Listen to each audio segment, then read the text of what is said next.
নমস্কার বন্ধুরা, dahlia daily ব্লগে আপনাদের স্বাগত।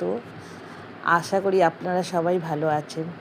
আজ রোববার, ঘরের সব কাজ করা হয়ে গেছে, তাই ভাবলাম শোকেসটাকে একটু পরিষ্কার করি।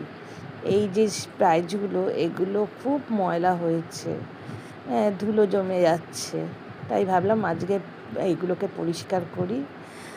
আর এটা হচ্ছে আমার মেয়ের আঁকা। দেখুন কেমন হয়েছে, দেখে বলবেন এই আঁকাটা কীরকম হয়েছে। আর তারপরে এইটা হচ্ছে আমার মেয়ের অন্নপ্রাশনের পুতুল।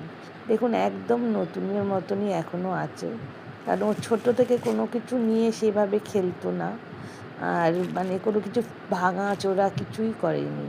ও সবই যত্ন করে রেখে দিত তুলে। আজকে শোকেসটাকে পরিষ্কার করবো বলে তা সব নামিয়েছি।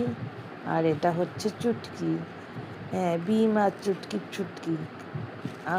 এইটা আমার মেয়ে ছোটোবেলা দেখতে খুব পছন্দ করতো, কিন্তু দেখুন কোনো জিনিসটা আমার মেয়ে নষ্ট করেনি। ওর প্রচুর ছোটোবেলার খেলনা আছে। আর সব পরিষ্কার করা হয়ে গেলে আপনাদের সঙ্গে শোকেসটাও দেখাবো, যে পরিষ্কার করার পর কীরকম লাগছে যে শোকেসটা।